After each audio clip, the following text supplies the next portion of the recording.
It's time for the Savvy Realtor podcast. I'm Walter Storholt alongside Angie Cole, the owner and broker in charge of A. Cole Realty, serving you throughout the Triangle, teaching you about the ins and outs when it comes to buying or selling a home. You can find the team online by going to acolerealty.com. That's ACOLE Realty.com, or by calling 919-578-3128. That's 919-578-3128. And now it's time for one of the top realtors in the Triangle, Angie Cole, and the Savvy Realtor podcast. All right, it's time to do one of the segments that we like to call In the News, where we take a look at some of the recent headlines and get Angie's reaction to these headlines and discuss how it might impact you as a buyer or seller. So, Angie, there was one article I saw. It was really more of a blog post from a San Diego realtor. 5 reasons, she says, it'll pay to sell your home early. And so some of the reasons, rates are historically low, drawing buyers into the market. Inventory remains tight and demand high. Prices are still going up. People have more money in their pocket. She's basing that on numbers like incomes are increasing and expected to go up, and that millennials are finally ready to make commitments and move and make the jump from renting to buying.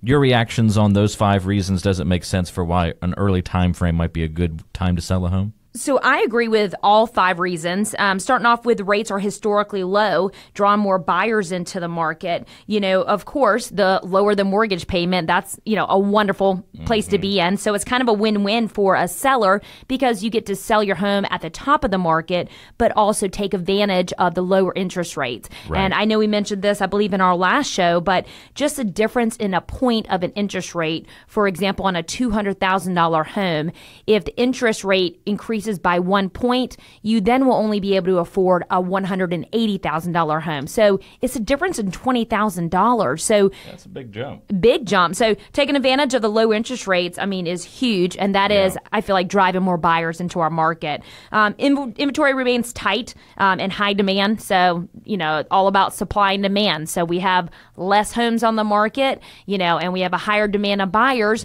That will drive our prices up. So we are still seeing that the Triangle market is appreciating. Numbers are still on the rise, so it's a great time to sell a home. Also, though, on the flip side, then you go to buy a home, you're not at the very top yet. I really do not feel that. I feel that, and just from, watching the market, that numbers are still increasing, the values. So so win-win again. You get to take advantage of the strong seller's market, but you're also not buying at the very top of the buyer's market. And that's something people are afraid of, right? Because that's what happened in 2008 when so many people bought at the very top. Exactly. And then the market crashed and, of course, put a lot of people in a financial, struggle, difficult time in their lives. You mentioned the prices are still going up. I just kind of, mentioned that we're not at the top yet, which is great. People have more money in their pocket. We here in the Triangle, we are in a strong, strong market as far as employment goes. So when you have that employment rate that is decreasing because of the availability of jobs and careers, openings here in our area, typically, those people, of course, then have money. They have money to invest into the market and to buy a home. And then millennials are ready to commit. I would definitely say that's a very strong point for our area. We are, I just feel like, just flooded with millennials here in our market, especially just because of all of the different, employment opportunities. And we always win. You can't get rid of us. Yeah. We always win like the best place to live, the best place to date, the best place for this and that, safest place, and so we have a lot of millennials in our market. And, that's a big step in a lot of millennials' lives are, let's, take the jump from renting and now let's go and purchase a home. So, the more just people in the market, the stronger the market will be for sellers. And so that makes it a great time to sell your home in early 2018. Yep. That's it was a good post, a good blog post from that realtor. And even though she's in San Diego, I think a lot of the things that she's hitting on seem to touch the same nerve here in the Triangle. So 100%. Good takeaway there. And if you are thinking about selling your home here, it is a good idea to let your first step be finding out an initial evaluation of maybe your home's worth. And you can get that from Angie and her team. Angie told you a little bit earlier about the tool that she and her team have put together for you. It allows you to find out the value of your home, an initial estimate, right from your smartphone. So all you have to do to find out the value of your home is text the word listing, LISTING, text the word listing to 555-888. Again, just text the word listing to 555-888. What will happen is you'll get a text back from us, and you just click on it and put in your home's information, and you'll be able to find out the value of your home. Great first step to take to see maybe where you stand if you're thinking about selling here. Another article that I saw recently, Angie, was from Realtor.com. And I thought it was interesting. It really caught my eye because it seemed very counterintuitive. And then as I read it, it seemed still counterintuitive. So I'm interested to get your take on this one. The title of it was something like, When It's Time to Raise Your Listing Price. Not lower, when it's time to raise your listing price. So it presents the theory that if your home isn't selling, well, instead of doing the conventional wisdom of, okay, we need to lower the price so that it'll finally sell, that you should actually raise it in many cases. The reasons that the article gave was that if market conditions have changed, and pretty broad, delivery or definition there. 2, if you realize the home is actually better than the competition. And 3, you want to generate more interest by relisting. And I know you've touched on number 3 before, and that one's a logical thing to make sense. That would be more like pulling it off the market, then relisting it at a different price. They were theorizing that even you're not even taking the home off the market so much as changing the price and increasing it even by $1. People who have searches set up and different feeds will see it as like this home has changed, and it'll create new buzz and new interest and some of those things. So, but what do you think about this general concept of the home's not selling, let's raise the price? Yeah, I'm not normally, fond of doing that, but we just did that in one of our new home neighborhoods, where we raised the price just a teeny bit. But with doing so, the reason why, first of all, we have now entered into a new year. We typically find that more buyers have entered the market. Traffic has picked back up, and we have 100% seen that. A week and a half ago, or actually I guess now 2 weeks ago, we hosted an open house at this neighborhood. There was 25 walk-ins that came through. Wow. That's a lot for an open house. That's a lot. What we typically would see, for example, end of the year, maybe 3 to 5, potential buyers would walk through the door, but 25 people walk through the door. Wow. So that goes to show you that buyers are out in the market. And so, when it comes to the home, the longer it sits on the market, it will become stale. So we need to make a change. What can we do to the home to make it pop back up in searches for potential buyers? Of course, the number one thing you always think of is, let me do a price reduction, which typically that is the route we need to take. But because the buyers set the market, right? I mean, your house is worth what someone's willing to pay for it, is the old adage. And so if they weren't willing to pay for it at $300,000, what's going to make them willing to pay for it at $305,000? Exactly. Yeah. So typically, yes, we need to kind of, we need to do a price reduction because there's a reason why the home's not selling. And no matter how the home looks, the condition, it's price that's always going to drive, that home to get it sold. So, but, with this new home neighborhood, we did increase the price, maybe about $1,500 on each of our listings. But what that will do is, whether it's a price reduction or price increase, it will pop back up in the automated searches for buyers. And, maybe it was a home that a buyer quickly zipped through and said, not in love with it at the moment. But then once it pops back up again in their automated search, they might give it a better look and then move forward. And remember, most of the time when the home's been on the market for a little while, the seller will be negotiable. So even if we increased the price by $1,500, more than likely that seller will be negotiable and you'll get the price back down. But it's just a point that we were able to touch those potential buyers. So, is not normally the route that I like to take, but I have seen it happen and I've seen it work. So interesting. Yeah, I thought you would kind of rip that thing apart, but this is why you're the expert and kind of detail these things for us. Yeah, it does make sense. I can see some of the logic behind doing some of that. So right, and I think it more depends on the home, the location. Like I mentioned, this is a new home neighborhood, right. And typically in new home neighborhoods, this isn't the front page of your play-by-play, best practices sheet. This is a couple pages later for strategy, right. And that kind of Normally, thing. I will come to you and ask for a price adjustment, a price reduction. But yeah, with a new home neighborhood, as even like if the homes are not selling as quick as what we would like, doing some type of price correction, whether it's an increase or decrease, get the homes selling again. And then from there, as homes sell, you actually increase the prices. Right. The base price, the price of the lot. You want to increase the prices because that shows that it was a great time to buy in the very beginning, and it was an investment for the first buyer. So for a new home neighborhood, the prices should continue to increase, as we sell. You're also talking about small adjustments north. Yes. Not like, small. large jumps and like, let's just get into a whole nother price range here. Right. You're talking about little strategy adjustments. Because it just makes it pop up as, there's been a change in our MLS database, and it will touch, buyers that are set up on the automated searches. Gotcha. That makes sense. Very cool. Well, if you are looking to buy a home here in the Triangle, you can get Angie Cole's Home Buying Guide right on your smartphone. Great tool or resource to have if you're thinking about buying in the area. Again, what you need to do is just text the word contract to the number 555-888. Again, text contract to 555-888. Click on the link that we'll text right back to you, and you can download that guide right to your smartphone or view it at that link that we provide. Kind of walks you through the steps of the home buying process. It's good if you're both thinking about buying a home or selling a home because it's just a good refresher of what the steps are going to be. It's valuable from a seller's standpoint because you'll kind of know what the buyers are about to go through, and you're involved, of course, in many of those steps. Again, just text the word contract to the number 555-888 to access that home buying guide. All right, one more article that I saw in the news recently, Angie, and I just thought it was fun. I don't know if there's a whole lot we can actually learn from this other than if you meet someone named Dylan, they might buy your home. Right. No, this was from the Home Buyer Name Guide, which is something they publish every year, apparently. The most popular names of home buyers. I thought that was interesting. You aggregate all this data across the country. What names were most popular purchasers? The article only detailed millennials in terms of most buyers. So the names were Dylan, Chelsea, Austin, Alexandria, and Taylor. Interesting. They were the most popular. Yeah, and I feel like in our market, a name that's very common is David. David, okay.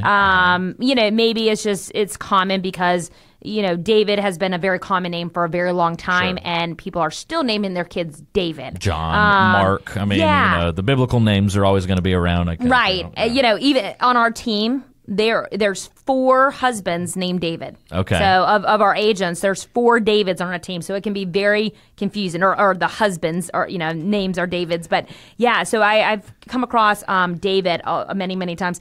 I've also come across we're Marks. Marks. We have multiple employees named Mark, and then we have multiple clients named Mark. I mean, there's Marks everywhere. Yeah. All over the place. I have, this past year, we sold homes of 2 clients with the exact same name, and it wasn't a common name. Huh. They won't mind me mentioning their names. Chris Rapley. And that's one name?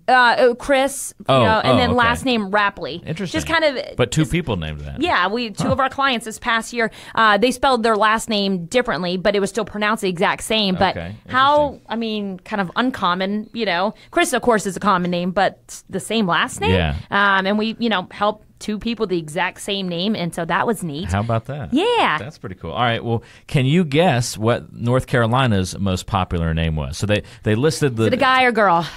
It's a guy. Okay. It's a guy name. I would say Matt or Matthew. Nope. I think it'll surprise you, but then it'll make sense. Roy.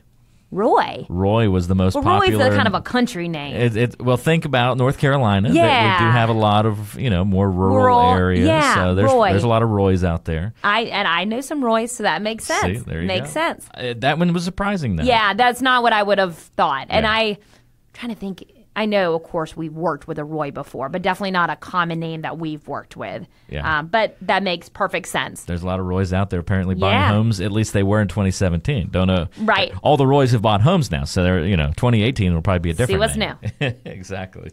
Well, anyway, that was kind of fun. So there you go. If your name is Dylan was like the top in several states. That's interesting. Which was really and yeah. The other thing was it was spread out. Huh. So it wasn't like a bunch of southern states, or like there was a southern state, a northern state, a Pacific Northwest state, Texas, and then another one. Dylan was by far like the most popular name. And you mentioned Alexandria. To me, that's not a super common name. Right. I wouldn't think. I've heard the name Taylor because I feel like the names like Austin and Taylor can go either way, boy or girl. Sure. So I can you see could how double that up would a be bit, yeah. more common. Well, Dylan too, right? I've met. You're right. There has been. male and There are female some. Dylans. You're exactly right. That's interesting. Chelsea, thread, I though. think most ladies are Chelsea. Yeah. The same thing with Alexandria. I wouldn't know that Alexandria would be a common one. But you're right. Who knows? 3 of those 5 names would be Can go both ways. so that makes sense. Yeah. Interesting. Yeah, fun stuff. Well, there you go. So what's in a name? That was part of our conversation on this week's Savvy Realtor. Okay, coming up in just a few moments, we're going to have the listing of the week. The mortgage moment is around the corner. We still have a lot to get to. So before we head to a quick timeout and a quick breather, if you are interested in buying or selling a home here in the Triangle, you need guidance, you need a little bit of assistance, call Angie Cole and her team. They have a 5-star Zillow.com agent rating. Angie's been featured on HGTV's House Hunters in the past as well. You can call or text Angie with your questions at 919-538-6477. That's 919-538-6477. No matter if you think it's a complicated question or a simple one, Angie's happy to chat with you about it. Just call or text her at 919-538-6477. Stay with us. More coming up on today's edition of The Savvy Realtor.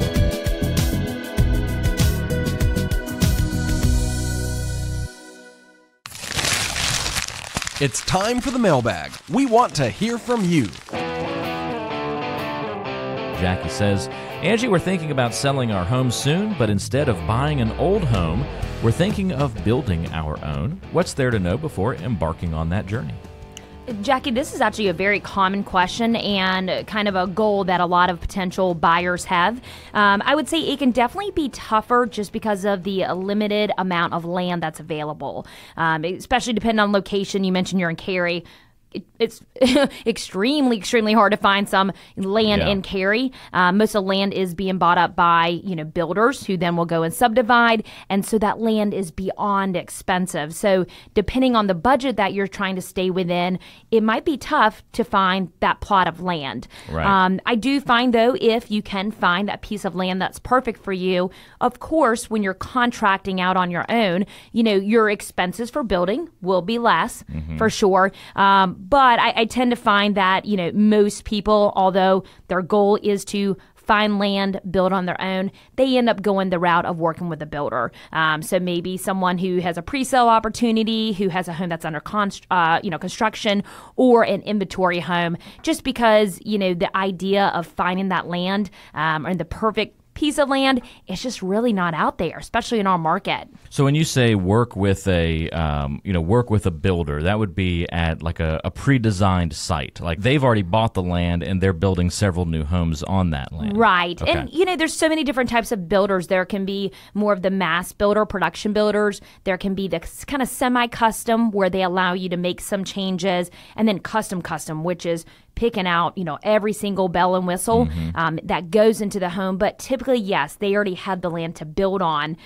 So it's just, figuring out the floor plan, the design, and taking it from there. The hardest part of the idea of building on your own is finding that land to build. Of course, there's, thousands of builders out there that would love to build you a home, but it's finding that piece of land. So even if you go out and get your own piece of land, you can still go to one of these builders, even if it's not in their pre-designed neighborhood, and have them come and either do that custom route or pick something from a layout they've already got determined. Is that? That's true. A lot of the production builders will not. And the reason being is, when they build in bulk, they save money. Gotcha. And so they're not looking to build, on one little plot of land. That's just not cost efficient for them. It's not how they make their money. But yeah, the custom builders, of course, they would love to build you a home.